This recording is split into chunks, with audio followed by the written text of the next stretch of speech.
கணிதத்திற்குரிய பெரியோர்களே, சகோதரர்களே, இந்த ரமலானிலே வளமையாக ஒவ்வொரு ரமலானிலும் யூதர்கள் ஏதோ ஒரு முறையில் நம்மை சீண்டிக் கொண்டே இருப்பார்கள். அந்த அடிப்படையில் இந்த ரமலானிலும் சுப்ஹானல்லாஹ் மிகப்பெரிய ஒரு யுத்தம் இன்று நடைபெறுகிறது என்பதை நாம் எல்லோரும் அறியக்கூடியதாக இருக்கிறது. பல செய்திகள் பல அமைப்புகளிலே வந்து கொண்டிருக்கின்றன. நமக்கு ஒன்றும் இல்லை, சும்மா இங்கே உட்கார்ந்துட்டு கொமெண்ட்ஸ் எழுதுறது, அவருக்கு சப்போர்ட், இவருக்கு சப்போர்ட், அவருக்கு எதிர்ப்பு, இவருக்கு இன்னும் கொஞ்சம் தாண்டி கொஞ்சம் நல்ல மேதாவிகள் அல்லாஹ்விடத்தில் இருந்து சுவர்க்கத்தை கொண்டு சான்று பகரப்பட்ட கொஞ்சம் பேர் இருக்கிறாங்க நம்முடைய சமுதாயத்தில். அவர்கள் தீர்ப்பு வழங்குவது, அவனுக்கு அந்த தீர்ப்பு, இவனுக்கு இந்த தீர்ப்பு, நீ அவனுடைய அடிமை, நீ இவனுடைய அடிமை, இதுக்குள்ள பார்த்தா இவர் ஒன்றுக்கும் உதவாக்கர தீர்ப்பு வழங்கி கொண்டே இருக்கிறார். இந்த நேரத்தில் பேணுதலான முஸ்லிம்கள் இந்த யுத்த காலத்தில் அல்லது குறிப்பாக இந்த 2026ஆம் ஆண்டு இந்த மார்ச் மாதம் நடைபெறக்கூடிய இந்த யுத்தத்தில் நாம் எப்படி நடந்து கொள்ள வேண்டும் என்கிற ஒரு கேள்வியை பரவலாக கேட்டுக்கொண்டிருக்கிறார். இதிலே ஒரு பக்கம் இஸ்ரேல் இருக்கிறது, இன்னும் ஒரு பக்கம் அமெரிக்கா இருக்கிறது, இன்னும் ஒரு பக்கம் ஈரான் இருக்கிறது, இன்னும் ஒரு பக்கம் இதுல வளைகுடா முஸ்லிம் நாடுகள் பாதிக்கப்படுகின்றன, தாக்கப்படுகின்றன. இப்ப என்ன பண்றது? நான் ஒரு முஸ்லிம் என்ற வகையில் நான் என்ன செய்வது என்கிற ஒரு கேள்வி பரராரம் கேட்கப்படுவதை நாம் அவதானிக்கக்கூடியதாக இருக்கிறது. அன்புள்ள சகோதரர்களே, பொதுவாக ஒரு விதி நான் அடிக்கடி என்னுடைய கொத்துபாக்களில் பயான்களில் சொல்லுவது அல்லாஹுடைய தூதர் சொன்ன விதி. உங்களை யாரு மறுமையை நம்புகிறீர்களோ, அல்லாஹுடைய தூதர் உண்மையான வழிகாட்டி என்று நம்புகிறீர்களோ, அந்த ஹதீஸை எடுங்க. அல்லாஹுடைய தூதர் ஃபித்னாக்களை பற்றி பேசுகிறார். ஃபித்னாக்களை பற்றி பேசும்போது சஹாபாக்கள் கேட்கிறார்கள், மன் நஜாத்து யா ரசூலல்லாஹ், அந்த ஃபித்னாவுக்குள்ள இருந்து நான் தப்புவது எப்படி என்று கேட்டார்கள். உடனே அல்லாஹுடைய தூதர் சொன்னார்கள், அம்சிக் அலைக்கல் லிசானக், உன்னுடைய நாவை கட்டுப்படுத்திக் கொள். வபுகி அலா ஹத்திஅத்திக், உன்னுடைய தவறுகளை நினைத்து அதற்காக நீ அழு. வல் யஸஅக பைத்துக், உன்னுடைய வீடு உனக்கு விசாலமாகட்டும் என்றார்கள். இப்போ முதலாவது என்ன செய்யணும்? நாவை பாதுகாக்கணும். இரண்டாவது, எந்த தவறை நான் பார்க்கணும். இந்த ஃபித்னாவுடைய காலத்தில் ஒரு இயல்பு என்ன வரும் என்றால், நம்முடைய தவறு நமக்கு விளங்காது. சுப்ஹானல்லாஹ், ஹதீஸ் எவ்வளவு பெரிய ஒரு முஅஜிஸத் பாருங்க. ஹதீஸ் ஒரு முஅஜிஸத் என்பதற்கு இந்த ஒரு வாசகமே போதும். ஃபித்னாவுடைய ஜமானில் என்னுடைய தவறு எனக்கு விளங்காது, ஆனா மற்றவன் தவறு தான் எனக்கு பெருசா தெரியும். சுப்ஹானல்லாஹ், இன்றைக்கு நிதர்சனமாக தான் காண்றோம். நம்ம கிட்ட 1008 பீத்தல். ஆனா நம்மளோட பிரச்சனை, நம்ம பெற்றோரை கொடுமைப்படுத்துறவங்களா இருப்போம். பெற்றோரை கொடுமைப்படுத்துறது அல்லாஹ் ரசூலுக்கு அடுத்த உள்ள ஒரு பெரிய ஒரு டேஞ்சரான விஷயம். பெற்றோரை கொடுமைப்படுத்தினா அடிக்கிறதில்லை, ஏசுறதில்லை, பெற்றோரை போய் பார்க்காம இருந்தாலும் கொடுமைப்படுத்துறத. உயிரோடு இருக்கிற பெற்றோரை போய் பார்த்துட்டு வராம பிள்ளைகள் இருந்தால் அவர்கள் பெற்றோரை கொடுமைப்படுத்துகிறவர்கள். அப்ப இதுக்கு மேல நான் சொல்ல தேவையில்லை உங்களுக்கு. இரத்த உறவை துண்டிப்பது என்பது ஒரு டேஞ்சர். அதை எப்படி இன்னைக்கு வார்த்தைகளால சொல்லல, ஃபத்வாவில் சும்மா அதை எப்படி சொல்றேன்னு எனக்கு தெரியல. அவ்வளவு ஒரு டேஞ்சரான விஷயம் இந்த விபச்சாரம் செய்யறது, மதுபானம், இப்படி சொல்லலாம். அதெல்லாம் நத்திங். இரத்த உறவை துண்டிப்பது என்ற பாவத்தோடு இந்த பிள்ளைகள் யூஸ் பண்ற ட்ரக்ஸோ அல்லது சாராயமோ அல்லது விபச்சாரமோ அது சின்ன ஒரு விஷயம். ஆனா அது சின்னது அல்ல. மதுபானம், விபச்சாரம், இந்த சூதாட்டம் எல்லாமே வெரி வெரி டேஞ்சரானது. ஆனால் இதை விட டேஞ்சரானது இரத்த உறவை துண்டிப்பது என்று சொன்னா இன்றைக்கு அவ்வளவு பேரும் சுப்ஹானல்லாஹ் மனிதர்களுக்கு செய்யக்கூடிய அநியாயங்கள். அப்ப இந்த ஃபித்னாவுடைய ஜமானில் அன்புள்ள சகோதரர்களே, நம்மட தவறு நமக்கு பெருசா வழங்காது, மற்றவண்ட தவறு பெருசா வழங்குது. அதாவது அல்லாஹ்வுடைய தூதர் சொல்றாங்க, உன்னுடைய தவறை நினைத்து அழு. மூன்றாவது சொன்னாங்க, உன்னுடைய வீடு உனக்கு விசாலமாகட்டும். பப்ளிக் இடங்களுக்கு போகாத. இப்ப பீச்சுக்கு போக தேவையில்லை, பார்க்குக்கு போக தேவையில்லை, கடைக்கு போக தேவையில்லை. எங்க போனா சரி பப்ளிக், ஃபேஸ்புக், அது பப்ளிக்கான இடம். எனவே முதலாவது விஷயம், இப்ப நீங்க உங்களுக்கு சைத்தானே போயிடுவான், இப்படி மௌலவி சொல்ற மாதிரி இருந்தா சாத்தியமா இந்த காலத்துல வாழ, உலகத்துல நடக்க தெரியணும் எனக்கு, என் வாப்பா கட்டார்ல இருக்கா, உம்மா சவுதியில் இருக்கா, இப்படி உங்களுக்கு சைத்தான் சொல்லுவான். சொன்னோன்னே இப்படி சொல்லிட்டு போகக்குள்ள இந்த ஹுத்பா ஜீரோ, இந்த ஹதீஸ் ஜீரோ. இதான் நமக்கு நடக்குது. இதெல்லாம் ஃபித்னா தான், முழுதுமே ஃபித்னா. அப்ப இது ஒரு ஃபித்னாவுடைய ஜமான். இந்த ஃபித்னாவுடைய ஜமான்ல முதலாவது இந்த 3 விஷயங்களையும் நாம் கவனத்தில் எடுக்க வேண்டும். இது ஒன்று. இரண்டாவது, இப்ப நடக்கிற இந்த யுத்தம், மார்ச் மாதம் போன சனிக்கிழமை ஸ்டார்ட் ஆன யுத்தம், இந்த யுத்தம் அன்புள்ள சகோதரர்களே மார்க்கத்தின் அடிப்படையில் மேற்கொள்ளப்பட்ட யுத்தம் அல்ல. முந்தி நிறைய இருக்கலாம் பின்புலங்கள். பாரசீகம் என்பது ரசூலுல்லாஹி ஸல்லல்லாஹு அலைஹி வஸல்லம் வாரத்துக்கு முதலே ஒரு வல்லரசாக இருந்து யுத்த இது கொண்ட ஒரு நாடு அது. அப்படி அங்கிருந்து வரும் அது.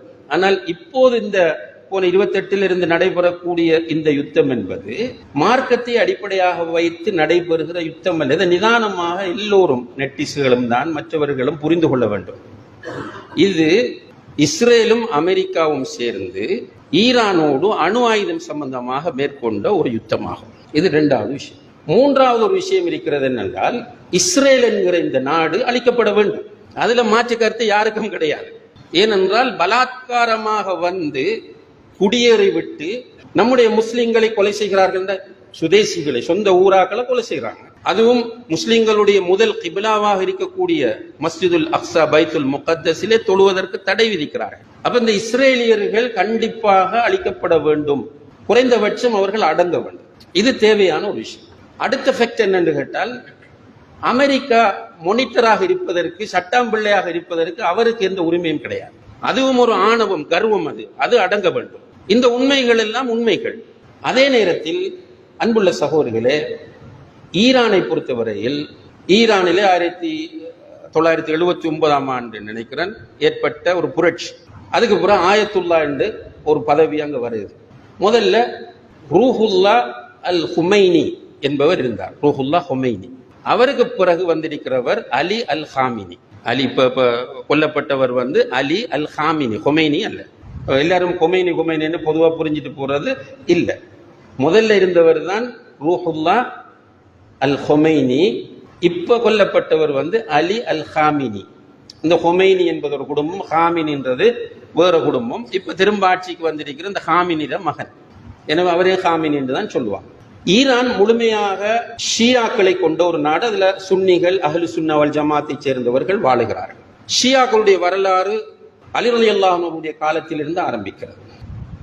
ஷியாக்களை பொறுத்தளவில் அன்புள்ள சகோதரர்களே, எல்லோரும் ஒரே நிலையில் உள்ளவர்கள் கிடையாது. ஷியாக்கள்ல வெரி எக்ஸ்ட்ரீமிஸ்ட் ஷியாக்கள் இருக்கிறார்கள். அவர்கள் உலமாக்கள் காஃபிர்கள் என்று சொல்கிறார்கள். வெளிப்படையாகவே நம்மகிட்ட இருக்கிற குர்ஆன் இது ஒரிஜினல் குர்ஆன் இல்லைன்னு சொல்றது. இந்த முஸ்ஹப் இது ஒரிஜினல் இல்லை. ரசூலுல்லாஹி அலைஹி வஸல்லம் அவர்கள் வஃபாத்தான பிறகு 7 சஹாபாக்களை தவிர மற்ற எல்லாரும் முர்த்ததாகி விட்டார்கள். ஸ்பெஷலாக அபூபக்கர், உமர் ரலியல்லாஹு அன்ஹுமா 2 பேரையும் போட்டு சஃபிச்சு தள்ளுறது.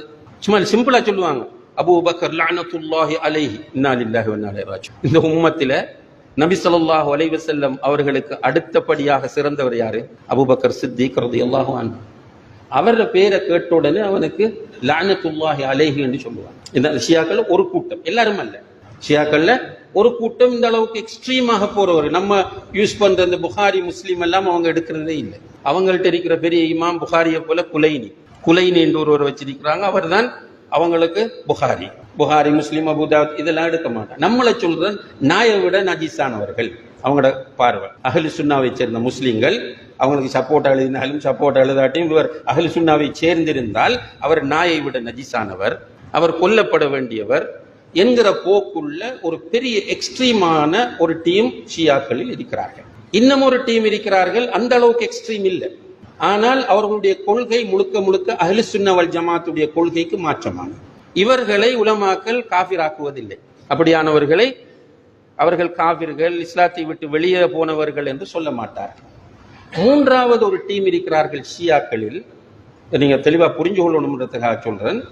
அஹ்லு சுன்னாவுக்கு நெருக்கமானவர் யமனில் இருக்கிறாங்க. குறிப்பாக இவங்களை ஜெய்தியான்னு சொல்லுவாங்க. இவர்களுடைய கொள்கை அஹ்லு சுன்னாவோட நெருக்கமா இருக்க. அவங்க எதுக்குள்ள சேருவாங்க? தங்களை சேர்க்கக்குள்ள நாங்க ஷியாண்டு சேர்ந்து கொள்வார்கள். இப்படியான 3 டைப்பான ஷியாக்கள் இருக்கிறார்கள்.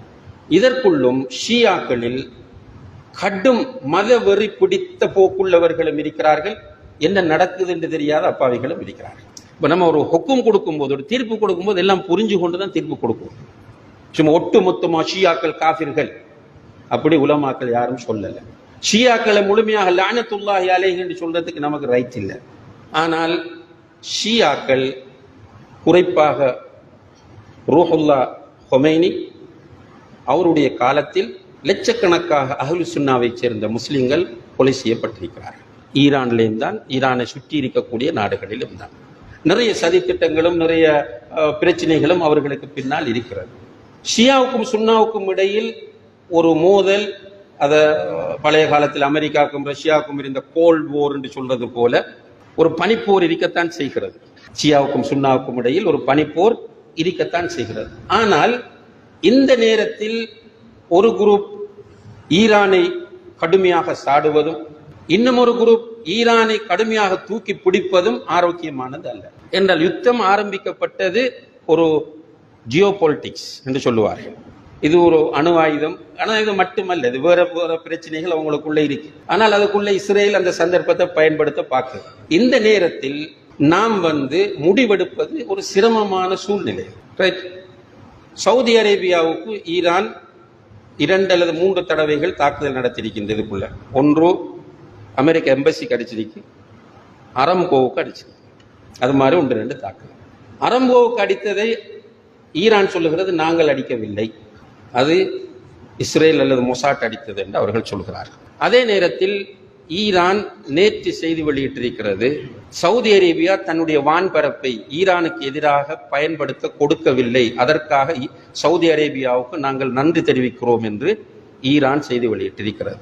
அப்போ ஒரு குழப்பமான, நம்ம என்னத்துக்கு அவசரப்பட்டு துள்ளி ஈரானுக்கு சப்போர்ட்? எப்படியோ இஸ்ரேல் அடி வாங்குவோம், அதுல தெளிவாரிப்போம்.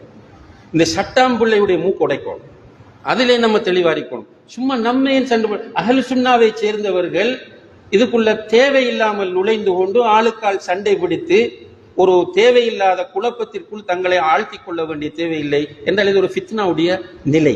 அப்ப ஃபித்னாவுடைய நிலையில நம்முடைய கடமை என்ன? சைலண்ட், மௌனமாக இருப்பதுதான் நம்முடைய கடமையாகும். அதே நேரத்தில் இந்த யுத்தம் முடியும் என்றால் இதனுடைய விளைவு ஆபத்தானது. அது மிடில் ஈஸ்டை மட்டும் பாதிக்காது. இப்போ இன்றைக்கு சும்மா தேவையில்லாமலே இலங்கையை பாதிச்சிருக்கு.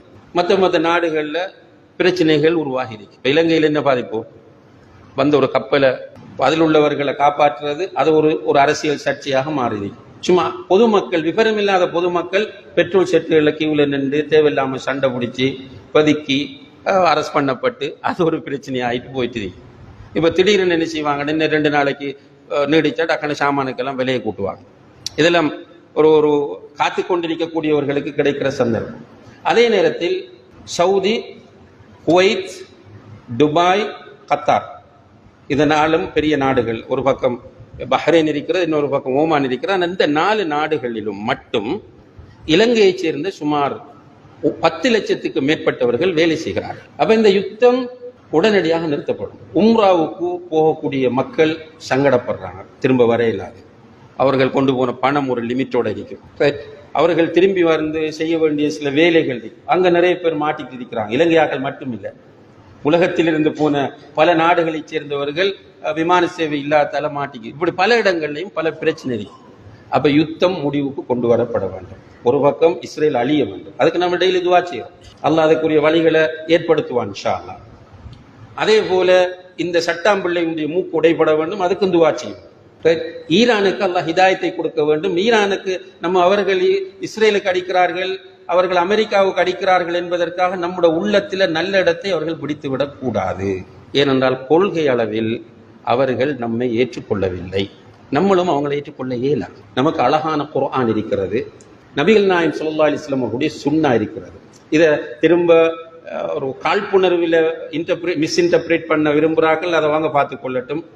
அல்லது இன்னும் ஒரு செய்தியை நான் இந்த இடத்தில் பதிவு செய்து கொள்ள விரும்புகிறேன். இந்த சோசியல் மீடியாவில் இந்த ஹுத்பா போகிற காரணத்தினால் நம்ம இவ்வளவு தெளிவா பேசுகிற நேரத்தில் சிலர் என்ன செய்வாங்கன்ற ஈரான் சப்போர்ட்டர்ஸ் ஈரானை பத்தி நான் காரசாரமா பேசினதை மட்டும் கட் பண்ணி போடுவாங்க திரும்ப.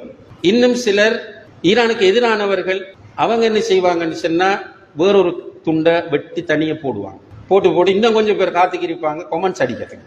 பொதுவாக நான் என்னை பொறுத்தவரையில் எல்லோருக்கும் அல்லாஹ்விடத்தில் துவா செய்கிறவன், மன்னிப்பு வழங்க வேண்டும் என்று துவா செய்கிறவன். ஆனால் இந்த வேலை செய்கிறவர்களுக்கு நான் மன்னிப்பு கொடுக்க மாட்டேன்.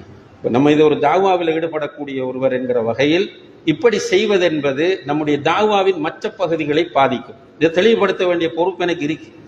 எனவே தெளிவுபடுத்தும் போது ஒரு நடுநிலையோடு தெளிவுபடுத்துகிற போது அதில் உள்ள ஒரு துண்டை மட்டும் ஒரு செகண்ட் அல்லது 2 நிமிடங்கள் வரக்கூடிய துண்டை மட்டும் வெட்டி போட்டுட்டால் நான் ஈரான் சப்போர்ட்டர் அல்லது நான் ஈரானுடைய 100% எதிரி என்று வரும். அப்ப நான் அந்த கருத்தில் உள்ளவன் அல்ல. எனவே இது என் மீது சுமத்தப்படக்கூடிய அவதூறாகும்.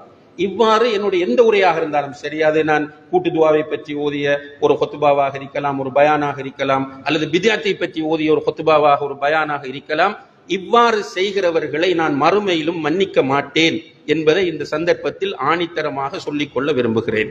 என்றால் இது லேசான விஷயம் இல்லை. இதனால குர்ஆன் சுன்னா பாதிக்கப்படும், தாவா பாதிக்கப்படும். எனவே அன்புள்ள சகோதரர்களே, விஷயத்தை நல்லா கிரகிச்சு கொள்ளுங்கள். இந்த யுத்தம் யாருமே விரும்புகிற ஒரு யுத்தம் கிடையாது.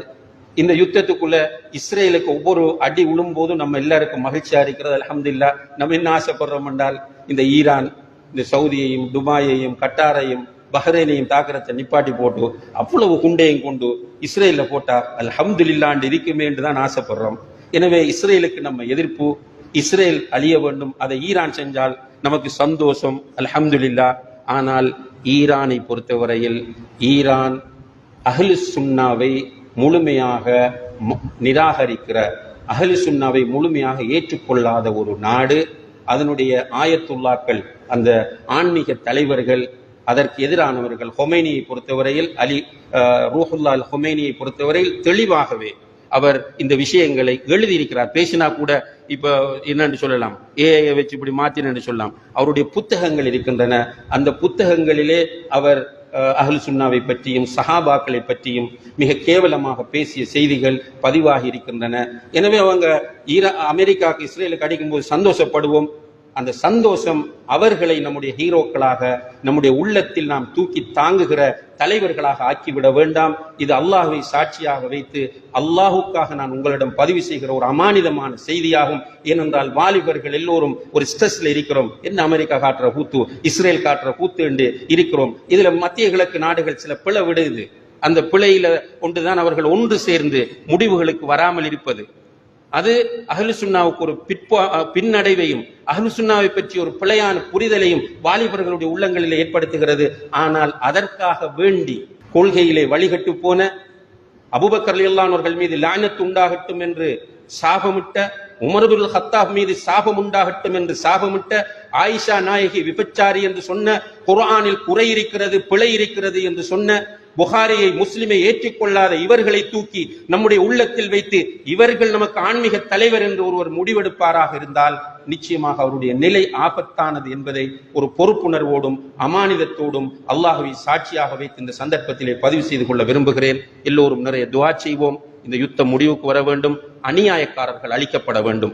இந்த யுத்தம் முடிவுக்கு வர வேண்டும், அநியாயக்காரர்கள் அழிக்கப்பட வேண்டும். அநியாயக்காரர்கள் மீது அல்லாஹ்வுடைய கோபம் இறங்க வேண்டும். குறிப்பாக இஸ்ரேலின் மீது அல்லாஹ்வுடைய கோப பார்வை இறங்க வேண்டும். அவர்கள் அழிக்கப்பட வேண்டும் என்று நாம் இந்த புனித ரமலானில், இந்த ஜும்மாவுடைய நேரத்திலே துஆ செய்வோம். அதே போல ரமலானில் இருக்கிற நல்ல சந்தர்ப்பங்களில் எல்லோரும் துஆ செய்து இந்த யுத்தம் முடிவுக்கு கொண்டு வரப்பட வேண்டும் என்பதில் தெளிவாக இருப்போம். எல்லாம் வல்ல அல்லாஹு தஆலா நமக்கு சத்தியத்தை சத்தியமாக காட்டி அதை பின்பற்றுகிற பாக்கியத்தையும், அசத்தியத்தை அசத்தியமாக காட்டி அதிலிருந்து விடுபடுகிற பாக்கியத்தையும் நம் எல்லோருக்கும் தந்தருள்வானாக. வஆகிரு தஅவானா அனில் ஹம்துலில்லாஹி ரப்பில் ஆலமீன்.